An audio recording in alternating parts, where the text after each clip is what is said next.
మోకాళ్లలో గుజ్జును పెంచి నొప్పిని తగ్గించి సర్జరీని దూరం చేసే freedom walk. TDP, Janasena, BJP ఈ మూడు పార్టీల కూటమి ఏపీలో బంపర్ మెజారిటీతో అధికారంలోకి రావడంతో ఇప్పుడు అమరావతి ఈ మూడు పార్టీలు కూడా మొదటి నుంచి కూడా అమరావతిని పూర్తిస్థాయి రాజధానిగా నిర్మిస్తామని చెప్తున్నారు. ప్రస్తుతం ఇప్పుడు అమరావతి తిరిగి కలకల్లాడుతుంది, పూర్వ వైభవాన్ని సంతరించుకుంటుంది. ప్రస్తుతం హోటల్స్ ఒకసారి చూద్దాం. హోటల్స్లో పూర్తి స్థాయిలో తాకిడి పెరిగిపోయింది. సందర్శకులు కావచ్చు, అదేవిధంగా బయట వివిధ ప్రాంతాల నుంచి వచ్చేటువంటి ఉద్యోగస్తులు, పార్టీలకు సంబంధించినటువంటి నాయకులు, కార్యకర్తలతో హోటల్స్ అన్నీ కూడా, రెస్టారెంట్లన్నీ కూడా పూర్తిగా నిండిపోయినటువంటి పరిస్థితి. ఒకసారి లోపలికి వెళ్ళి చూద్దాం.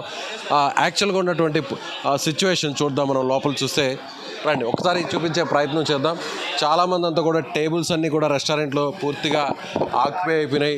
దాదాపుగా గంటల సమయాన్ని వెయిట్ చేసి అందరూ కూడా భోజనం చేసేటువంటి పరిస్థితి. పార్టీలకు సంబంధించినటువంటి నాయకులు కావచ్చు, కార్యకర్తలు కావచ్చు, ఉద్యోగస్తులు, వీరందరూ కూడా ఇక్కడికి అమరావతికి వస్తున్నారు. రాష్ట్రం నలుమూల నుంచి కూడా ఇప్పుడు వివిధ పనుల మీద గతంలో ఎన్నో ఇబ్బందులు పడినటువంటి అమరావతి ఇప్పుడు దాదాపుగా 2 రోజుల నుంచి కలకలలాడుతుంది. ఇక్కడ చాలామంది ఉన్నారు, వారితో కూడా మనం మాట్లాడే ప్రయత్నం చేద్దాం. ఇప్పుడు అమరావతి అంతకుముందులాగా పూర్తి స్థాయిలో కలకలాడే పరిస్థితి ఉందంటారా? ఇప్పుడు కూటమి అధికారంలోకి వచ్చింది కదా. కూటమి అధికారంలోకి వచ్చి అబ్సల్యూట్ మెజార్టీ ఎప్పుడు దేశంలోనే, ప్రపంచంలోనే, ఇతర దేశాల్లో కూడా ఇంత మెజార్టీలు ఎక్కడా రావు. ఇది చంద్రబాబు నాయుడు అనుభవం, ఆయన అనుభవము, ఆయన సీనియారిటీ, ఆయన ప్లానింగు చాలా సక్సెస్ఫుల్గా జరిగింది ఈసారి ఎలక్షను. దానికి తోడు పవన్ కళ్యాణ్ తోడు కావడం, అన్ని వర్గాలు, బీసీలు, ఎస్సీలు, మైనార్టీలు, ముస్లిమ్స్ కూడా 3 రాజధానులు కావాలని గత ప్రభుత్వం నిర్ణయం తీసుకుంది. ఇప్పుడు మళ్ళీ అమరావతి రాజధాని పూర్తిస్థాయిగా కాబోతుంది. సో ఇప్పుడు హోటల్ అంతా కూడా పూర్తిగా అందరితో, కస్టమర్స్తో నిండిపోయింది. ఎలా ఉంది ఇది? బ్రహ్మాండంగా ఉంది. ఇక్కడ బ్రహ్మాండమైన హోటల్స్ జరుగుతాయి. గతంలో 5 సంవత్సరాలు ఉన్నప్పుడు చాలా హోటల్స్ ఉన్నాయి మందడం సరౌండింగ్స్. ఒక్క హోటల్ కూడా లేకుండా క్లోజ్ అయిపోయినాయి. మళ్ళీ ఇప్పుడు ఈరోజు మీరు చూడండి, ఇక్కడ హోటల్లో ఎంత జనం ఉంటారో, 3 అవుతున్నా కూడా ఇప్పుడు మళ్ళీ ఇంకా ఈ హోటల్ కాకుండా 5-6 హోటల్స్ ఇక్కడ వెలుస్తాయి ఒక 10 డేస్లోనే. అంత బాగుంటుంది. ఇక్కడ డెవలప్మెంట్ కూడా బాగా జరుగుతుంది. భూములకు కూడా మంచి వాల్యూ వస్తుంది.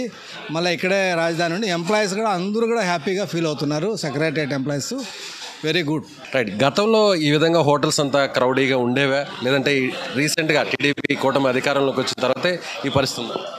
గతంలో కంటే ఇప్పుడే కొద్దిగా ఎక్కువ క్రౌడెడ్గా ఉన్నాయండి. ఎదురుగా వెలబెలబోతుండేవి. ఎదురుగా ఇంతకుముందు ఇంకా 2-3 హోటల్స్ ఉండేవి, పోయినాయి, క్లోజ్ చేసేసారు. అంటే ఎవరు లేక ఎంప్లాయీస్ అటు ఇటు వెళ్ళిపోయి, సో అవ్వలేదు. కానీ ఇప్పుడు ఇవాళ పరిస్థితి చూస్తే కొంచెం అంతా ఫుల్ మీరు చూస్తున్నారు పొజిషన్ ఎలా ఉందో. దీన్ని వరల్డ్ క్లాస్ క్యాపిటల్గా చేస్తాము, మాకు ఒక విజన్ ఉంది, మళ్ళీ అధికారం ఇచ్చారు, సో ఖచ్చితంగా అమరావతిని ఎవరు ఊహించిన విధంగా డెవలప్ చేస్తామంటున్నారు. సో నిజంగా ఆ నమ్మకం అందరిలో ఉందంటారు ఈ ప్రాంతవాసులు? ఉంది సార్. మొన్న ఈ మార్పు కారణం అదే, ఖచ్చితంగా అదే. ఎందుకంటే ఇప్పుడు ఈ ప్రాంతం ఒక్కరు ఓట్లే పడి ఇలా మార్పు వచ్చిందంటే కాదు, మిగతా ప్రాంతాల్లో కూడా ఇదే నినాదం ముందుకెళ్ళారు కాబట్టి ఖచ్చితంగా దీన్ని మీరు చెప్పిన దీన్ని ముందుకు తీసుకెళ్ళడం జరిగింది. యాక్సెప్ట్ చేశారు. అండ్ ఈసారి ఇంకా బాగా డెవలప్ అవ్వాలి, మంచి అవకాశాలు రావాలి, ఉపాధి. ఇప్పుడు ఎలాగంటే ఇది సెంటర్ పాయింట్ సార్. ఇప్పుడు కడప వాళ్ళు వచ్చి ఏదైనా పని చేసుకొని వెళ్ళిపోయేటట్టు ఉండాలి, అంతే అలా ఉండాలి. అలా వైజాగ్ వాళ్ళు, విజయనగరం వాళ్ళు కూడా వచ్చి ఇక్కడ చేసుకొని వెళ్ళిపోతారు పనులు. అలా ఒక రోజులో అయిపోయేటట్టు ఉండాలి. అక్కడ ఇప్పుడు కడప నుంచి వెళ్ళిన వైజాగ్లో పని చేసుకోవాలనుకోండి, ఎలా ఇప్పుడు ఆ రోజు రావాలి, ఒక రోజు రావటాకే పట్టిద్ది, మళ్ళీ ఇంటికి వెళ్ళాలి, అక్కడ ఏమైనా రూమ్ ఎక్స్పెన్సెస్ ఇవి పెరిగిపోతాయి. సో ఏదైనా సరే సెంటర్ పాయింట్లో ఉండి మనం పురాణాల్లో తీసుకున్నా సరే రాజధానులన్నీ కూడా నది ఒడ్డునే ఉన్నాయి. అవన్నీ ఆలోచించే పెట్టారు ఇంతకుముందు చేసిన వాళ్ళు. కానీ ఏదైనా సరే ఈ మార్పుకు ఖచ్చితంగా అభివృద్ధికి సంకేతమే. అందరూ ముందుకెళ్ళి రైతులు కూడా ఇన్ని 40,000 ఎకరాలు ఇచ్చారంటే ఇది ఎక్కడ ఇండియాలో ఎక్కడ జరగలేదు. ఇది మనం ఎప్పుడు ఓఎన్జీసీ కానీ అవి కానీ ల్యాండ్ ఎక్విజిషన్ చేసినప్పుడు అది అంత పోలవరం తీసుకున్నాం, చాలా టైం పట్టింది. ఒక లీడర్ని నమ్మి వీళ్ళు ఇంత త్వరగా చేసి ఇచ్చారంటే, నమ్మి ఈ ల్యాండ్ పుల్లింగ్ అని, ఇది చాలా గొప్ప ప్రక్రియ. వాళ్ళు కూడా ముందుకు వచ్చారు.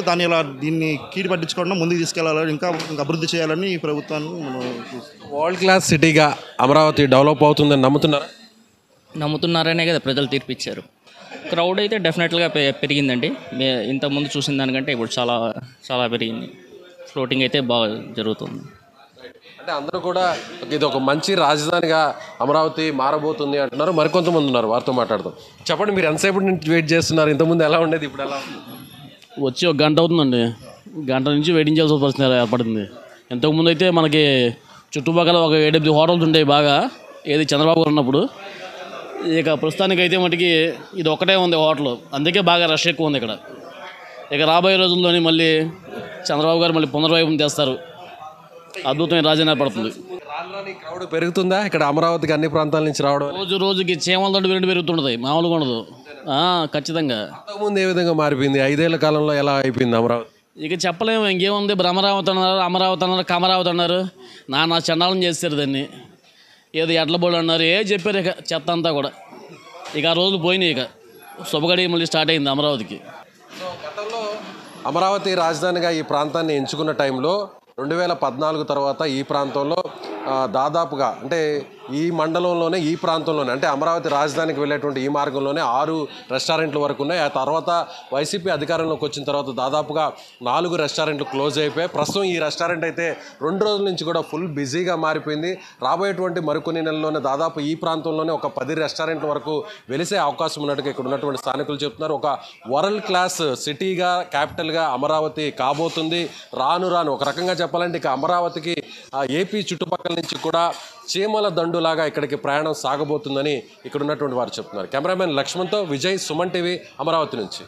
సుమన్ టీవీలో మీ పర్సనల్ అండ్ బిజినెస్ ప్రమోషన్స్ కోసం కింది నెంబర్కి కాంటాక్ట్ చేయండి.